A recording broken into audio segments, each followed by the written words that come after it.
네, 금융위원장입니다. 사람 살리는 포용적 금융 대전환 주요 내용과 경과, 향후 계획에 대해 보고드리겠습니다. 먼저 현실 진단입니다. 신용이 낮거나 담보자산이 없거나 금융 이력이 부족한 금융 취약계층에게 금융은 잔인하게 느껴집니다. 가장 힘든 사람들에게 가장 비싼 이자가 부과되고 그나마 제도권 금융은 다가가기엔 문턱이 너무 높습니다. 또 한 번 연체하면 끝까지 쫓아와서 장기 과잉 추심의 고통에 시달리게 됩니다. 결국은 불법 사금융까지 내몰리고 흉악한 범죄 조직의 협박을 홀로 감당해야 합니다. 이제는 이 구조를 바꿔야 합니다. 금융이 벽을 쌓고 배척하는 구조에서 벗어나 연결하고 길을 내서 금융의 공간을 넓히는 것, 그래서 잔인하게 느껴졌던 금융을 사람 살리는 금융으로 바꾸는 것, 그것이 바로 포용적 금융 대전환입니다. 이를 위해 현장에 생생한 목소리, 주요국 사례, 금융권의 동참을 바탕으로 실효적인 정책을 마련해 오고 있습니다. 제 주제로 매월 포용금융 대전환 회의를 개최하여 1월, 2월, 3월, 4월 계속해서 꾸준히 시리즈로 개선 과제들을 발표해 오고 있습니다. 내용은 크게 세 가지 방향입니다. 첫 번째는 금융 접근성 제고로서 배제, 선별하는 금융에서 포용, 동행하는 금융으로의 전환입니다. 먼저 정부가 더 낮은 금리, 더 많은 공급으로 정책 서민금융의 마중물 역할을 획기적으로 강화하고 있습니다. 대통령님께서 15.9%의 금리를 붙여놓고 어떻게 서민금융을 할 수 있느냐 하셨습니다. 박스에서 보시는 바와 같이 불법 사금융 예방대출의 금리를 낮추고 여기에 더해 정상 상환하면 납부 이자를 반 되돌려주는 방식을 통해 금리를 최종 6%대로 낮추었습니다. 금융 취약계층을 위한 저금리 생계자금 대출 상품도 새로이 신설해서 4월에 출시하였습니다. 서금원의 대표 보증 상품인 햇살론도 금리를 한 자릿수로 낮추었습니다. 여기에 더해 정책 서민금융 공급 규모도 지속적으로 확대해 나갑니다.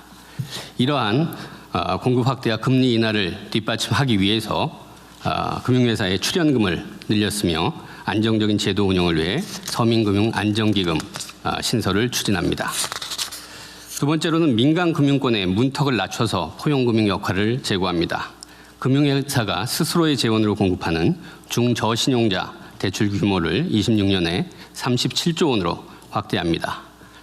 박스에서 보시는 신용하위 20%한테 의무적으로 공급하는 은행권의 세희망 홀시 자금을 26년에 5.1조 원으로 늘리고 6조 원 달성 시기도 당초 30년에서 28년으로 앞당겼습니다. 인터넷은행 중저신용자 목표 비중도 30년에서 28년으로 앞당겨 조기 달성할 것입니다. 그 정책실장님께서 말씀하신 대로 금리가 극단만 있고 중간지대는 비어 있다는 이 금리 양극화 문제 완화를 위한 중금리 대출도 제도 개편을 통해 금리를 인하하고 공급을 확대하는 등 더 활성화합니다. 이외에도 5대 금융주주는 향후 5년간 포용적 금융에 70조 원을 투입하기로 했는데 실제 성과로 이어질 수 있도록 모니터링 점검 등 금융권과의 협업을 강화해 나가겠습니다. 세 번째로는 저신용 굴레를 벗어날 수 있도록 금융사다리를 제도화합니다. 정책 서민금융에서 시작을 해서 성실성한 이력이 쌓이면 제도권 금융으로 이동하는 연계장치를 강화합니다. 그리고 소상공인들을 위한 전용 특화 신용평가 모델을 도입합니다. 아래 작은 글씨 보시면 저희들이 작년 7월에 현장에 갔다 왔는데 28살 딸이 자기는 취업해서 3개월 다니니까 2천만 원 신용대출이 뚝딱 나왔는데 자기 어머니는 30년 장사했는데도 대출이 안 나와서 사채를 썼다는 그 이야기가 출발점이었습니다. 금융 이력이 부족한 소상공인들을 위해 매출, 업종, 상권 같은 비금융 정보를 활용해서 미래 가능성을 평가하는 제도로서 금년 하반기부터 7개 은행과 시범사업을 실시합니다. 소상공인연합회에서도 소상공인들의 땀방울이 인정받는 시대가 열렸다라며 환영 입장문을 발표하신 바 있습니다. 아래 박스를 보시면 포용금융 민관 협력 사례로 청년 미래 이음 대출을 신설해서 3월 31일 출시했습니다. 하루 평균 1,700건의 신청이 들어올 정도로 초기 호응이 좋습니다. 학원비, 창업준비금 등 청년들의 사회진출 준비 자금을 지원하고 상환 의지와 자금 용도를 보고 대출을 해줍니다. 재원은 금융기관들의 기부금으로 운영되고 청년들의 미래를 보고 대출해주는 상품인 만큼 당장의 회수 가능성에 중점을 두기보다는 대통령께서 지난 국무회의 때 말씀하신 대로 대출과 보조금의 어떤 중간 영역으로서 이 상품을 활성화해 보겠습니다. 다음 페이지입니다. 다음으로 두 번째 주제는 연체 채권 관리입니다. 그간의 획수 국대화의 금융에서 재기와 상생의 금융으로의 전환입니다. 국민주권정부 출범 이후 세도약 기금과 신용사면을 통해 오래된 빚쟁이 딱지를 제거하는 긴급지원을 신속히 시행했고 이제는 연체채권 관리제도 자체를 전면 혁신하는 단계로 나아가고 있습니다. 먼저 긴급지원 성과를 말씀드리겠습니다. 세도약 기금을 통해서 113만 명, 16.4조 원 규모의 초장기 연체채권 정리를 추진 중입니다. 4월 말 현재 66만 명, 8.4조 원의 채권을 매입해서 추심을 중단했으며 이 중 사회 취약계층 20만 명, 1.8조 원을 우선 소각했습니다. 소득 파악을 위한 신용정보법이 국회를 통과한 데 이어 오늘 국무회에서 처리되는 만큼 소각 반면 작업에 더 속도를 내겠습니다. 소상공인에 대해서는 새출발기금을 통해 코로나 부실채권 12.8만 명, 11.3조 원을 세무조정했습니다. 또한 연체를 정상적으로 상환한 293만 명에 대해서는 연체 이력 정보를 삭제해서 다시 일어설 수 있는 기회를 드렸습니다. 그 결과 15.4만 명이 신규 대출과 카드를 발급받을 수 있게 되었습니다. 다음으로 연체 양산 구조를 개혁합니다. 해외 선진 우수 사례를 전수조사하고 그 결과를 벤치마킹해서 장기 연체 과잉 추심을 전면 혁신하고 있습니다. 우선 연체 우려 등 초기 단계에서부터 금융사의 자체 채무 조정을 활성화해서 장기화를 방지합니다. 금융기관 자체 채무 조정 내부 기준을 구체화하고 원금 감면분에 대한 손비 인정 등 유인책도 마련했습니다. 둘째는 쉽게 외부 기관에 매각하지 못하도록 매각 규율을 강화합니다.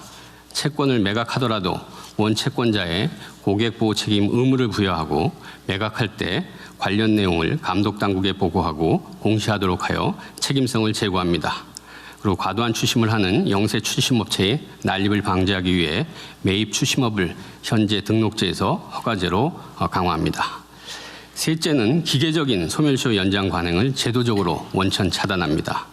금융기관들은 상환 가능성 여부를 따지지 않고 소멸시효가 도래하면 무조건적으로 연장을 해온 게 사실입니다. 그것이 유리하도록 만든 제도를 바꿉니다.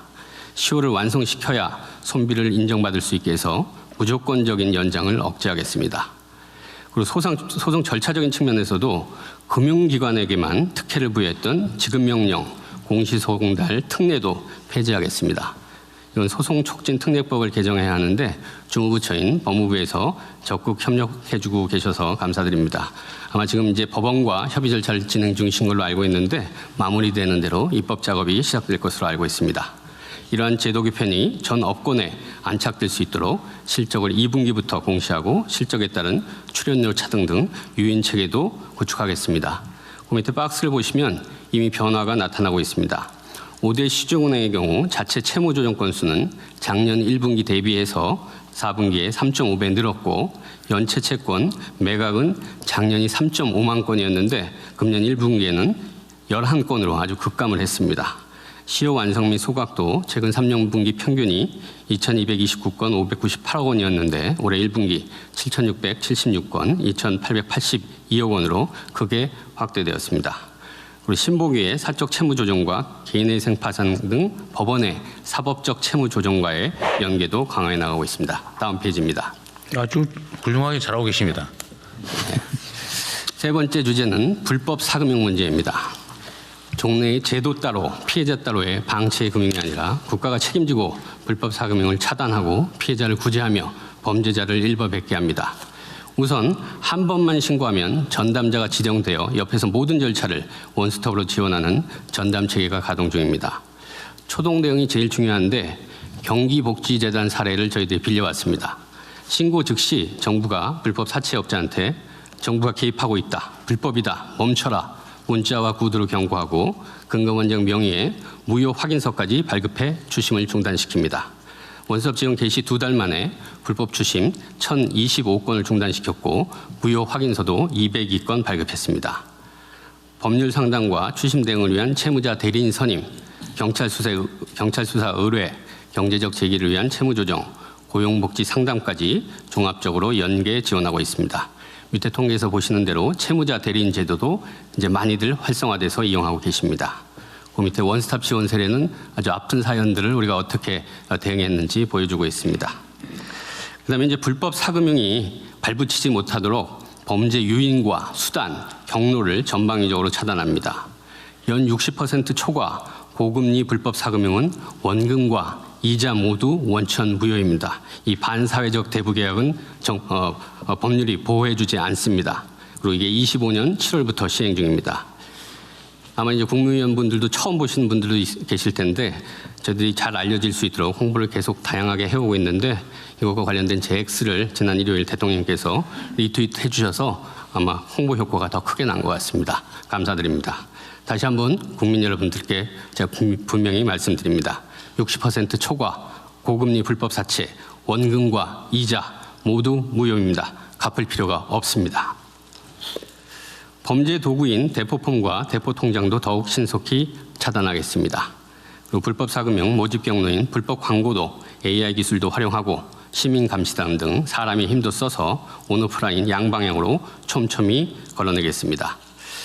그렇지만 이것은 금융의 영역을 넘어서 명백한 반사회적 민생 범죄라는 인식이 중요합니다.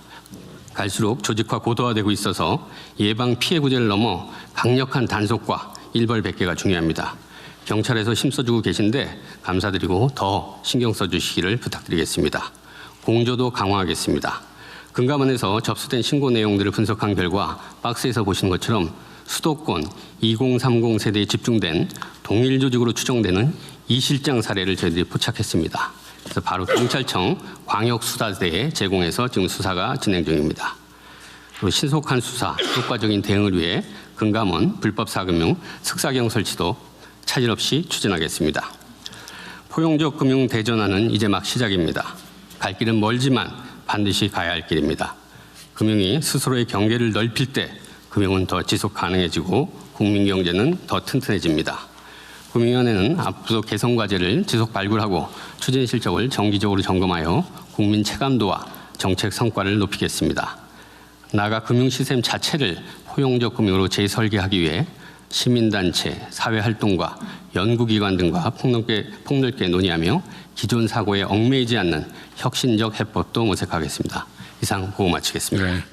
아주 금융위가 이제는 엄청난 실적들을 내고 있네요.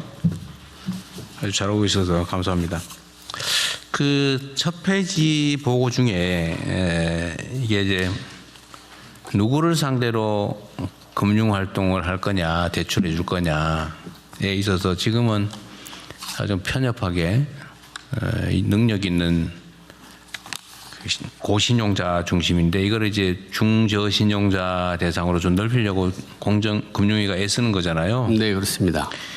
뭐 이렇게 구체적으로 하시는 것도 계속 해야 될 일이긴 한데 거기다가 좀 더해서 금융권 평가, 금융기관 평가하잖아요. 뭐 네. 평가가 아니면 금융관리 지침 같은 걸 만들어서 우리가 강제할 수도 있을 텐데 그 중에 이 뭐라 그럴까 그 중저신용자에 대한 포용금융을 얼마만큼 실현했냐를 좀 평가를 해가지고 그 불이익 이익을 좀 주는 방법은 있어요? 네. 이건 지금 선의에 의존하는 거잖아요. 해주세요 막 부탁해가지고 위원장님 손이 발휘되도록 빌고 막 이래서 하고 있는 거 아니에요 지금? 제도적으로 강제할 방법은 없나요? 네. 그러니까 의무, 인센티브, 평가 이 세 가지 축인데요. 여기서 보시는 것처럼 세이망홀씨라고 네. 이런 부분들은 은행들 같은 경우 영업이익의 15%를 여기에다가 해야 됩니다. 작년 같은 의무화했어요? 네, 13%였는데 15%로 저희 높였고요. 이런 건 의무고요. 그다음에 중금리 대출을 하면 이건 인센티브입니다. 이걸 해주면 규제상에 좀 페이버 같은 걸 주는 거고요. 근데 여기에 더해서 대통령께서 말씀하신 대로 저희들이 포용금융 평가 체계라는 거를 지금 종합적으로 지금 마련을 하고 있습니다. 잘하면 금융기관에는 뭔 혜택이 있어요? 이 가장 금전적으로는 이제 출연료라든지 이런 걸 낼 때 그런 거에 따라서 실적에 따라서 연계하는 부분들이 어쨌든 있고요. 뭐 그런 방법들 잘 네. 강구해 주면 좋겠고요. 네. 그다음에 이제 연체 채권 관리. 그러니까 어쨌든 뭐 고신용자 중심으로 대출을 하고 있더라도 상환 못하는 사람이 발생하기 마련이고, 그거는 사실은 다 시장 예측을 통해서 이자에 다 포함시켜 가지고 성실 상환자들로부터 다 미리 받고 있는 거잖아요, 그죠? 네. 그런데 이거를 지금까지는 아주 악착같이 그냥 마지막 최후의 한 명의 단 1원까지도 쥐어 짜자가 이제 일종의 당연한 것처럼 받아들여졌는데, 원래 이러면 안 된다는 거잖아요. 원래 이러면. 그럴 때 채무 조정을 조기에 하면은, 그러니까 전에도 얘기했지만 이게 3개월 뭐 이자 못 내면 이제 연체 채권으로 관리하고 또 그것이 일정 시간이 지나면은 그냥 그걸 한 10% 원금의 한 10% 받고 팔아버리잖아요. 그 원금 10% 받고 파느니 차라리 원금 10% 받는 걸로 조정해 주는 게 훨씬 은행의 건전성 제고에도 도움이 될 것 같은데, 지금까지 그걸 안 한 이유는 뭐예요? 예를 들면 100명한테 이제 빌려줬다. 근데 그 중에 2명이 이제 못 갚을 걸로 보고 이자에다 감안을 해놨는데, 실제로 예를 들면 그 중에 한 서너 명이 이제 위태위태하다. 그러면은 그럴 경우 이제 지금까지는 그냥 내비뒀다가 연체를 실제 2명이 발생하면 그때 그 2명을 떼가지고 팔아버리는 거잖아요. 네. 원금 낳은 자녀 원금이 10% 좀 받고. 근데 이거를 한 5명 정도가 좀 힘들어할 때 그 각계의 사정을 들어봐가지고 원금도 이렇게 뭐 30% 50% 깎아주고 이자도 좀 낮춰주고 이렇게 해서 살아남고 한 명만 남았다. 한 명만 연체했다. 그러면 이렇게 하는 게 지금 현재 허용이 돼요? 법률상 허용이 됩니까? 예를 들어 이건 약간 한 5명이 위험하다. 네. 연체에 빠질 가능성이 있다. 그러면 오세요. 이래가지고 그렇게 어려우세요. 그러면 원금을 30% 또는 50% 심사해서 깎아주고 뭐 이자도 연체된 거 깎아주고 앞으로 이자는 이렇게 좀 낮춰서 내라. 이 정도 갚을 수 있겠냐? 그래서 갚을 수 있다. 그래서 조정을 해서 깎아주는 게 현재 가능해요? 그럼요. 가능합니다. 그리고 실제로도 그렇게 하고 있고요. 말씀하신 대로 저희들이 다른 나라 사례를 다 전수조사했거든요. 그걸 많이 해야 되는 거죠. 원래. 네네. 영국 같은 경우 말씀하신 대로 그렇게 해봤더니 오히려 장기 회수 가능성이 더 높고 그렇기 때문에 이걸 권장을 합니다. 그래서 자꾸 채무 조정 이런 것들 서로들 같이 만나서 빨리 해봐라. 그리고 적극적으로 해봐라. 그래서 저희들도 이런 것들을 연체가 다 되고 나서 3개월 되고 나서 기한이 상실되고 하지 말고 미리 가서 얘기하라. 그리고 원금을 감면하면 그것도 손비로 인정해주겠다. 뭐 이런 식으로 하고 일부 금융기관들도 이런 식으로 좀 많이 바뀌고 있습니다. 이게 이제 사실은 좀 신경 쓸 게 많아지긴 한데 맞습니다. 그 사회 전체적으로는 매우 도움이 되는 일이잖아요, 그죠? 실제 평균을 내봤더니 실제로 이 채무 조정의 시작을 하시는 게 평균 42개월 이후입니다. 이미 다 망가지고 나서 42개월 이후에 가서 보통 문을 두드리시는데 그러니까 이런 것들은 금융기관에서 보다 적극적으로 이 문제들을 해결할 수 있는 다양한 방법들이 있기 때문에 그런 게 양측한테도 좋고 사회적으로도 좋고 그렇습니다. 그렇죠. 이런 거 하려면 상담도 해야 되고 이제 사실은 그 직원 숫자도 조금 더 늘어야 되는 문제가 있긴 한데 지금은 직원 수 줄여가 인건비 줄이는 게 마치 뭐 엄청난 경영 실적인 능력인 것처럼. 은행에서 이제 부실이 난다는 거는 기본적으로 귀찮은 일. 그다음에 여러 가지로 뭐 관리가 많이 필요한 일일 건데 이건 전사적으로 이거는 관심을 가져줘야 해결되는 문제입니다. 어쨌든 지금은 일단 있는 문제를 해결하기 위해서 노력을 열심히 하시잖아요. 네. 이걸 이제 누군가 또 손을 떼거나 관심이 낮아지면은 또 옛날로 싹 되돌아가 버릴 가능성이 많잖아요. 돈이라고 하는 게 원래 그런 거 아닙니까? 그러니까 그러지 않도록 제도화하는 것도 고민을 많이 하셔야 될 것 같아요. 네, 그래서 말씀 주신 대로 특히 이제 시효 완성 이 부분 있잖아요. 너무 쉽게 이제 시효들을 연장해 버리잖아요. 네, 그거는 뭐 못하게 하고. 네네, 그걸 제도로서 저희들이 그 경제적 요인, 절차적 요인 같은 제도로 아예 막아버리게 그렇게 하겠습니다. 어쨌든 우리 그 금융위원장께서 소위 제야에 계실 때 아주 하고 싶었던 일이 많았을 거 아니에요. 이 문제 저 문제 연구하시면서 그죠? 네네. 어쨌든 그 일을 열심히 하시는데 제가 전에 메시지 쪽지도 보냈지만 직원들 얘기를 들어보니까 내가 평소에 내 생각이 좀 잘못됐나? 이 생각이 들 때가 꽤 많으실 거예요. 그죠? 근데 그거 넘어가면 안 됩니다.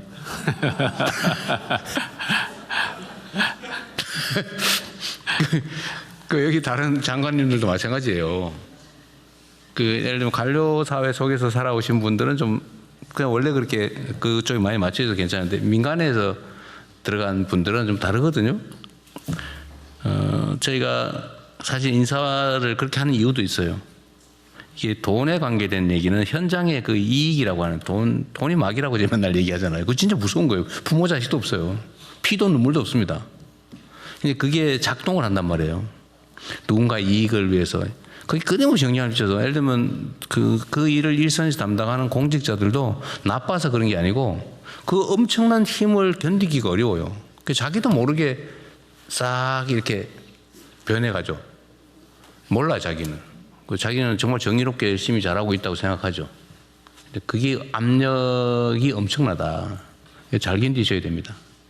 그 제가 마지막 박스에다 표현한 것처럼 저희들의 시민단체 사회활동가 저희들이 생각하지 못했던 다른 생각도 해서 맞아요. 기존 사고에 얽매이지 않은 혁신적 해외. 그래서 이거 써놓은 거예요? 네. 그리고 저 금융위 직원들도 이렇게 바뀔 겁니다. 네. 같이 그렇게 바뀌고 있습니다. 네. 그러니까 금융위 직원들도 예를 들면 공정거래위 뭐 이런 데도 비슷한데 어쨌든 큰 힘을 가지고 있고 돈을 만지는 조직은 이게 이 마귀와 정의의 전선의 최일선에 서 있어서 자기도 모르게 거기에 감염이 된다면 좀 너무 심한 편이지만 거기에 어쨌든 경도돼 갈 가능성이 많아요. 자기도 몰라 그거를. 그러니까 그거 잘 지켜야 됩니다. 네. 우리 장관님들도 마찬가지. 공정거래위원회도 잘하고 계신데 공정거래위도 비슷합니다. 그것도 워낙 돈이 많이 걸려 있거든요. 근데 얘기 들어보면 그럴듯해. 이게 맞구나. 네, 내가 순박했구나. 이렇게. 근데 가능하면 그거 버리지 마십시오. 네. 네. 그리고 우리 국무총리님도 저 금융위원장한테 고맙게 생각해야 돼요. 이 자살자 저거 엄청 줄어듭니다. 이렇게 하면. 이 금융 문제 때문에 자살을 많이 하거든요. 근데 사람들이 나 빚 때문에 죽는다고 말하지 않죠. 뭐 그렇게 쓰는 경우도 있긴 한데, 근데 실제로 생을 포기하는 중요한 원인이 이 빚이에요. 마지막에는 자기가 살 수가 없으니까 결국 남의 돈으로 살아가다가 이게 딱 막히면 이제 그때 더 이상 살아갈 방법이 없다고 생각하고 극단적으로 선택하는 거거든요. 우리 청리님도 고맙다고 한 말씀 하세요. 그런데 자살자가 많이 줄었잖아요. 네, 그 원인도 있을 거예요. 네, 조금 이따 바로 보고할 겁니다. 네. 그래도 있어요? 감사하게 생각하고 있습니다.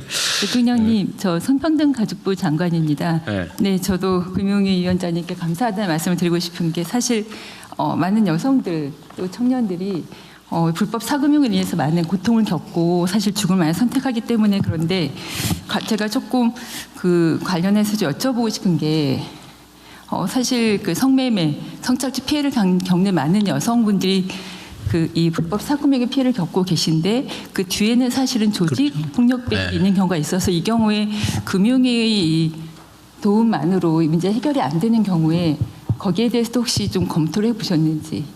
그건 금융위 소관은 아니고 사실 경찰 소관인 것 같은데. 이 부분에 대해서 한번 경찰하고도 혹시 협조 체계 구축. 당연히 이건 네. 경찰이랑 같이 네. 연결해서 하고요. 네. 저희들이 수사 의뢰라든지 네. 핫라인도 설계를 해서 네. 개설해서 필요한 경우는 다 전담자들 하나하나 해서 그래서 빨리빨리 이 추심 같은 경우 빨리 차단하기도 하고 그렇게 네. 하는데 말씀하신 대로 결국은 이건 금융에서 해결할 영역도 있지만 네. 경찰이나 이 단속에서 확실하게 일벌백계를 해야 된다는 게 제가 전문가들 얘기 들어보면은 다 잡을 수는 없는데 확실하게 일벌백계를 해주면 거기서 많이들 완화가 될 거다 이런 말씀들 많이 해주십니다. 네, 고맙습니다. 그리고 그 연이자율 60% 이게 원래 현재 그 법률상 이자 상한이 20%죠. 네, 20%의 3배. 그러니까 법정 최고 한도 이자의 3배를 넘게 대부 계약을 하면 돈을 빌려주면 원금까지 안 갚아도 되는 완전히 무효다. 맞습니다. 그런 거고 20%를 지금 현재 최고 한도 20%니까 네. 20%를 초과하는 이자는 또 무효라서 안 내도 된다. 맞습니다. 네. 그러니까 20%를 초과하는 이자는 안 내도 되고 그게 이자 약정이 60%를 넘는 결과가 되면 원금도 안 갚아도 된다. 맞습니다. 그 말이죠. 네. 그래서 뭐 예를 들면 50만 원 빌리는 걸로 하고 선이자 20만 원 떼고 뭐 이래가지고 30만 원 주고 이러면 받아서 안 갚아도 그만이다. 갚을 의무가 없다 이 이미 말이죠. 지급을 했다면 그것까지도 반환받을 수 있습니다. 그렇죠. 아니 근데 50만 원 빌리는데 무슨 이자로 한 두세 달 이자로 20만 원 뗐다 그러면 그 자체 이자가 이미 대부분 불법 사금은 불법이지. 당연히 당연히 60% 당연히 넘는다. 60%다 높습니다. 당연히 높습니다. 그럴 때 계산은 내가 지금 당장 현실적으로 쥔 돈 기준으로 계산하는 거죠. 다 연율로 환산하기 때문에요. 연리로 계산하고 내가 실제로 받은 돈 기준으로 계산을 하는 거다. 맞습니다. 뭐 선이자 뭐 이런 거 한 거 다 부담을 빼고, 다 네. 했습니다. 예. 하여튼 20만 원을 내가 받았는데 뭐 어떤 명목이든지 석 달 후에 그게 24만 원을 넘어갔다고 하면은 다 안 갚아도 된다. 네. 그렇게 약속했으면 끝 얘기죠. 근데 이것도 우리 국민들께서 좀 알고 계시면 좋겠다는 생각에 한 번 더 얘기했습니다. 어쨌든 금융위는 뭐 최근에 아주 혁혁한 실적을 내고 있는 것 같아요. 감사합니다. 우리 금융위 직원들이 다 열심히 하고 있습니다. 금융위 직원들도 포상 열심히 하세요. 저희들이 그 가장 세게 줬습니다. 1등한테 1,000원 줘갖고. 일단 네, 다른 부처 장관님들이 다 물어보셨습니다. 네. 돈 만지는 데라서 많이 줬냐 막 그러던가요? 잘하셨습니다. 네. 네, 이어서.